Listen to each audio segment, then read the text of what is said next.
How do you stay positive when everyone at work is so darn negative? Hi, welcome to another episode of Business Mindset Mastery. My name's Heather Gray. I'm a mindset and performance coach for business owners, leaders, and entrepreneurs. You can always find me over at choosetohaveitall.com. And this is such a familiar question for me.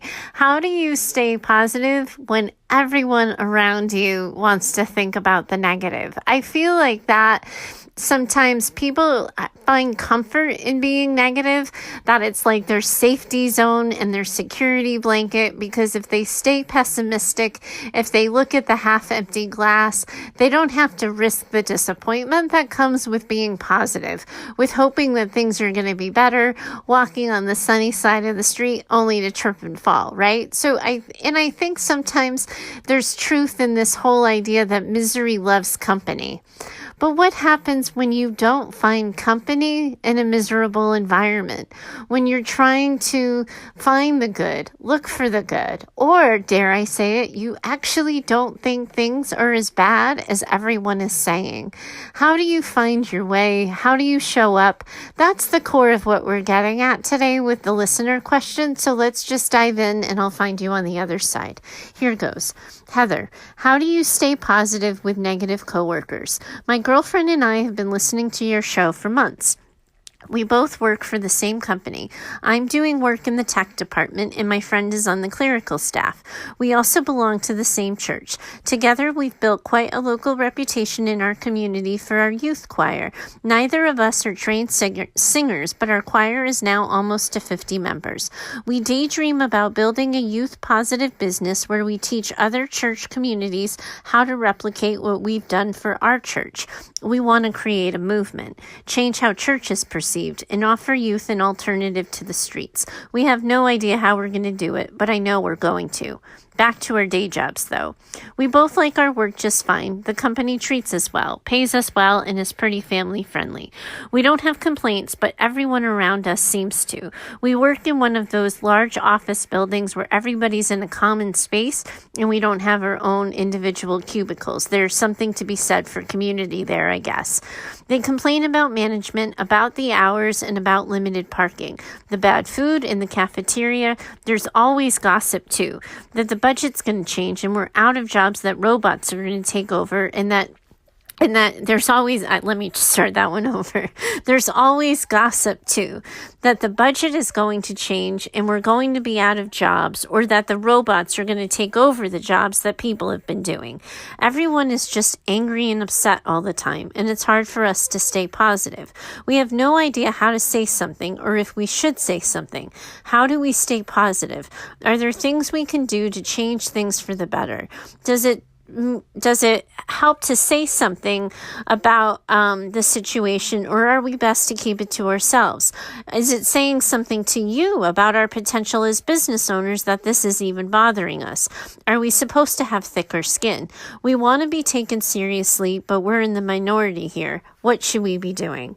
First of all, I love your business idea. I love the idea that the two of you are putting together something that lights you up, gets you super excited, and you have this big goal and big picture for yourselves. I really, truly wish you all the best in this.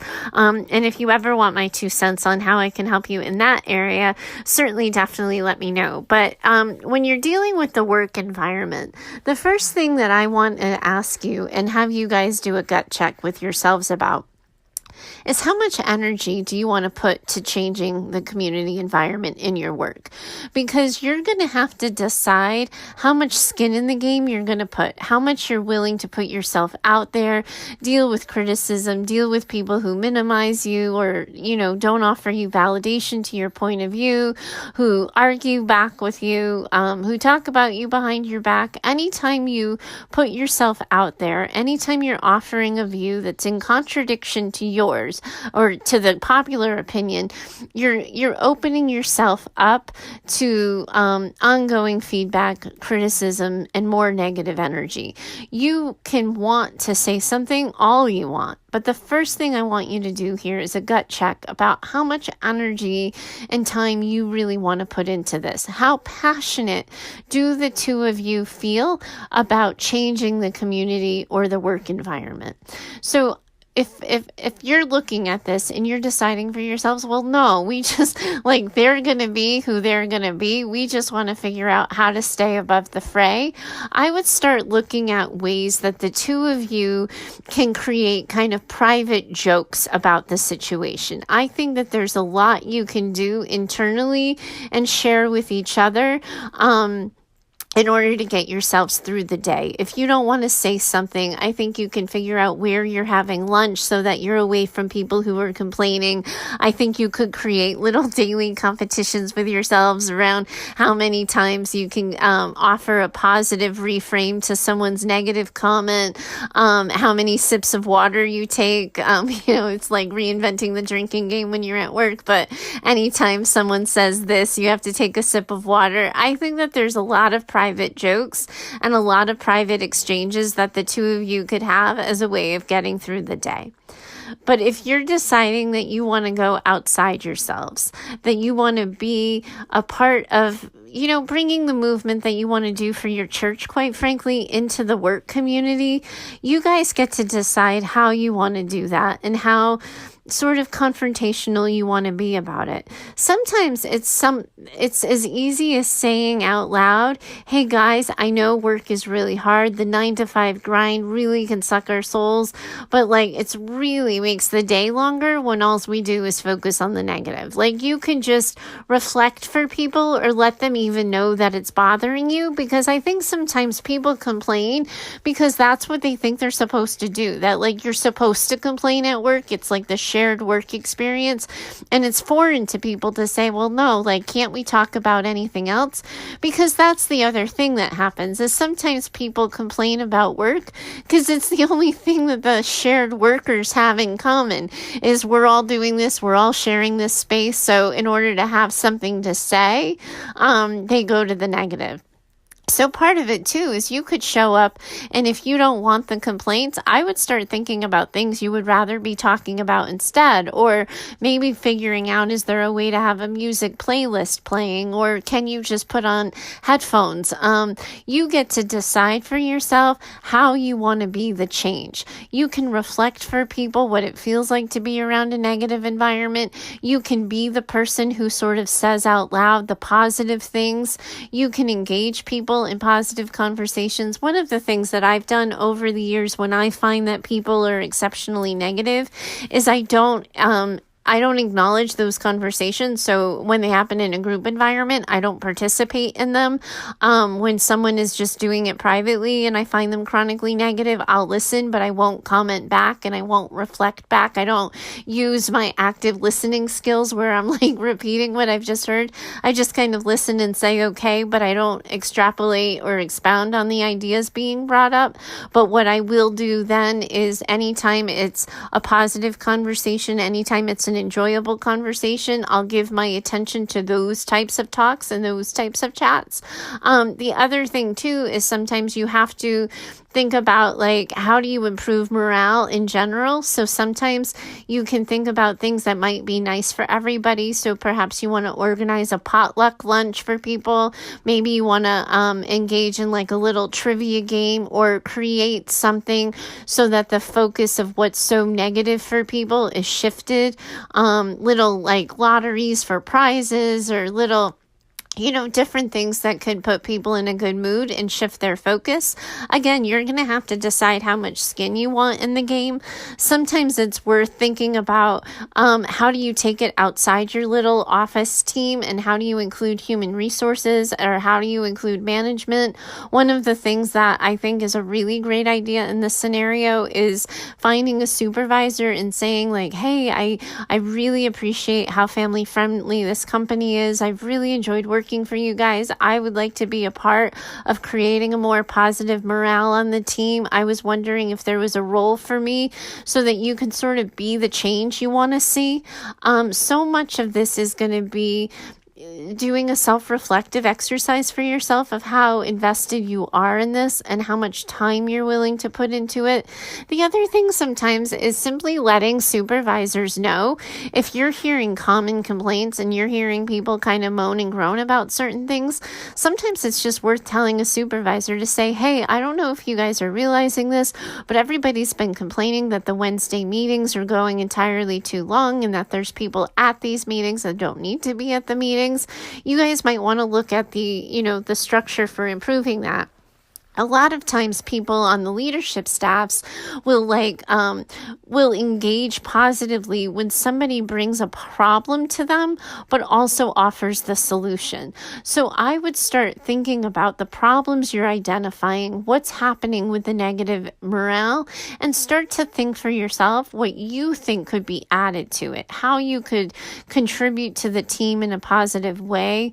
And sometimes it's worth simply saying out loud. Like I remember one night at not even my last job, at one of my first jobs, I was working teenage residential and everybody was complaining. Everybody was talking about how much it sucked, how long the hours worked and all of that. And so one of the things I said is well, it doesn't help that everybody makes it suck more by counting out the hours out loud. Sometimes it's easier if we could just suck it up and put our nose down.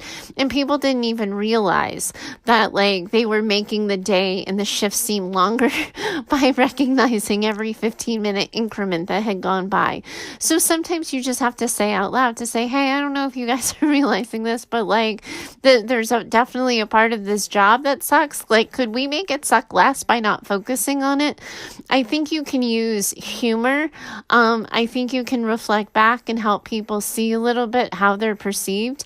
Sometimes it's hard to imagine these conversations because you're just imagining that you're going in and creating a conflict. But I think if you self-reflect a little bit, you're going to be able to see ways of adding humor, helping people reframe their misery. But the other thing too, sometimes that happens when people are chronically complaining is they're doing it because they haven't been validated. They haven't had somebody say, yeah, that's really hard. So what happens if you say to somebody, you know what, you're right. You've worked overtime 3 times this week. You've had a really long week. Let's hope, next week is easier. What happens if you and don't blow smoke. Don't validate things that you think are BS and that people shouldn't be complaining about. But if you think there's something legitimate that could be seen as a struggle by someone, see what happens if you toss them a bone and validate that. But you get to decide for yourselves what being positive in that working environment looks like. How much of a leader the two of you want to be in that community, how much you want to be the change you want to see in terms of shifting and redirecting the morale. Sometimes it's worth simply asking people, what do you think is going on with the morale? Everybody's been so unhappy here for the past couple of weeks. What do you think's in the water? And sort of get the conversation going so you can help people move to that problem-solving approach. But you get to be in the driver's seat of this decision. You get to decide for yourself how involved you want to be or how uninvolved you want to be, because you can't just sit in your own little corner in your own little world with your headphones on and do your job and not look up and just banter back and forth with your girlfriend. But if you control the messaging, you then get to control the narrative a little bit, and you can tell people what you want them to think. I think, that's the most control you have over this situation, honestly, because you can't change people's perspective. You can't help them see the positive if they're not experiencing the positive, but you can be the change you want to see, and you get to decide just how much change that is. I'm sorry. I I know what that's like. I've been in those community workspaces too, and it's so hard to keep forging ahead and having positive energy when everybody seems to get off on the idea that you can just complain from 9 to 5. I really appreciate your question here. Thanks so much for finding me and reaching out. I really wish the two of you the best in your business. I love that idea. I'm really excited for you. And thanks so much for listening to the show. Anybody who wants my 2 cents on your problem, you can always find me over at heather@choosetohaveitall.com. I look forward to diving into all of it with you next time. Bye for now. The podcast you just heard was published with Anchor. Got something you want to say to the creator of this show? Send them a voice message using the Anchor app, free for iOS and Android.